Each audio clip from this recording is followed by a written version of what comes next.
प्रणाम प्रभु। मैं तुम्हारी तपस्या से प्रसन्न हुआ। कहो, क्या वरदान चाहते हो? ब्रह्मदेव, आप मुझे अमृत का वरदान तो नहीं देंगे, ये ज्ञात है मुझे। इसलिए आप मुझे ये वरदान दीजिए कि मेरी मृत्यु एक स्त्री के हाथों से है, किंतु वो ऐसी स्त्री हो जिसने वर्षों तक अपनी पलकें न झपकी। जैसी तुम्हारी इच्छा वत्स।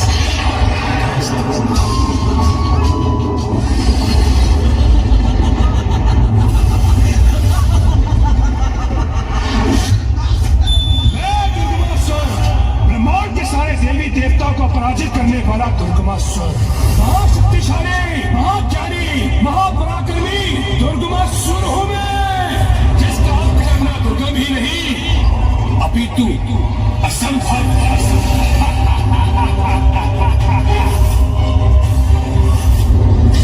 सेना को तैयार करो, मैं अभी कैलाश पर आक्रमण करूंगा।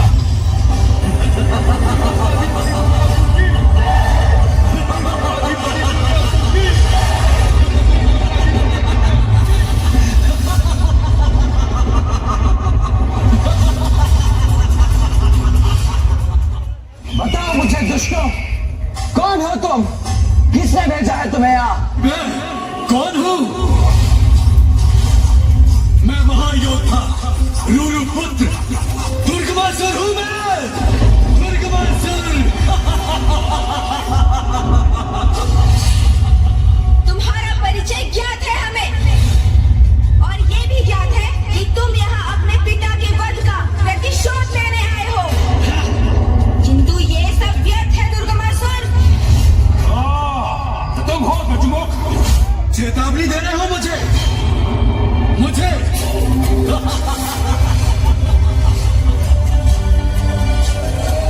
यदि मैं तुम्हारी चेतावनी पर ध्यान न दूं तो? यदि युद्ध चाहते हो तो वही करूंगा मैं, किंतु तुम्हें आगे कदापि नहीं जाने दूंगा।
अब तुम्हें तुम्हारी मृत्यु से कोई नहीं बचा सकता।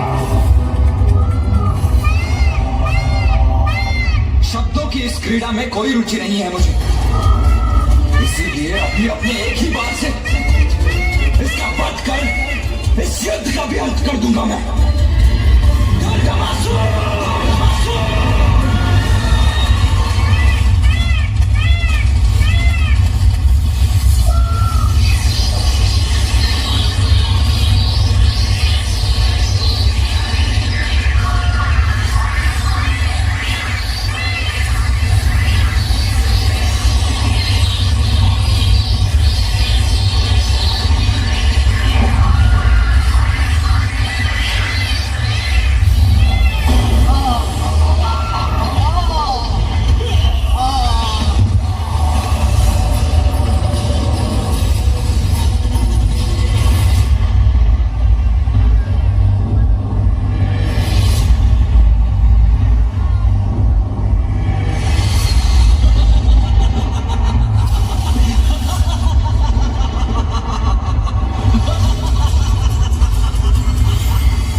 नहीं करोगे जो उनके कब्रों का नाच बनकर समस्त विश्व में मौजूद है।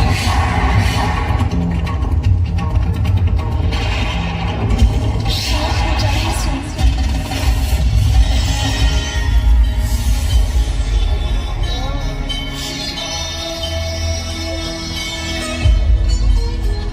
मेरा ये अपार रोष तो उस दुष्ट दुर्गमासुर के कारण जागृत हुआ। प्रतीत होता दुर्गमासुर अपनी मृत्यु के लिए कुछ अधिक ही अधीन हो रहा था। तो अब आप उस दुष्ट असुर के वध के लिए प्रस्थान कीजिए।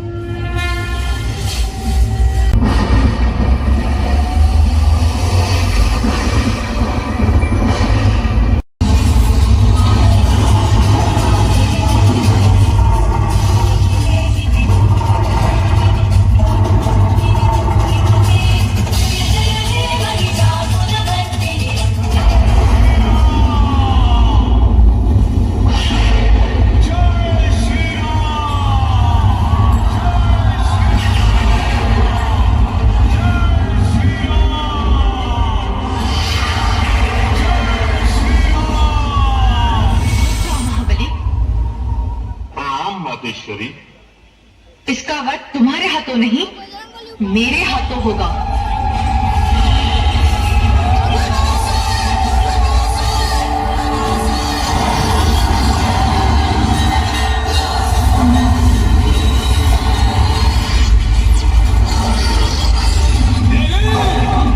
तुम मुझे भयभीत करने का प्रयास कर रही हो।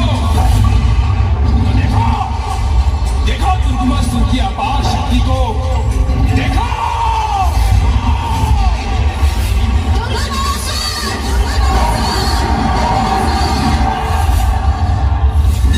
कहाँ है वो देवता? कितने पुरुषहीन हो गए वो? क्यों देवताओं में एक भी पुरुष शेष नहीं जो एक तुच्छ नारी को युद्ध के लिए आगे कर दिया? मोर, तुम्हारे समान पुरुष होने का ढोंग और दम नहीं करते देवता पुरुष।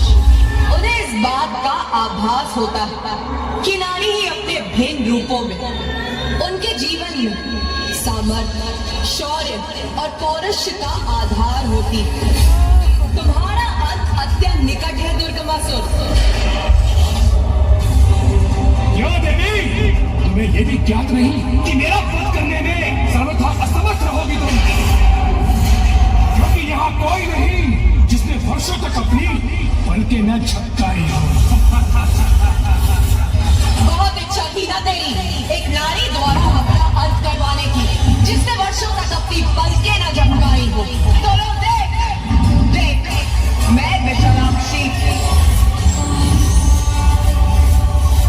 अनंत काल तक बिना अपनी पलकें झपकाए रही, क्योंकि मैं दीर्घ अवधि अपलक अपने स्वामी महादेव काशी लौटने की प्रतीक्षा कर रही। तो तुच्छ नारी पुकारता रहा ना जिसे, आज वही नारी तेरे अंत के उपरांत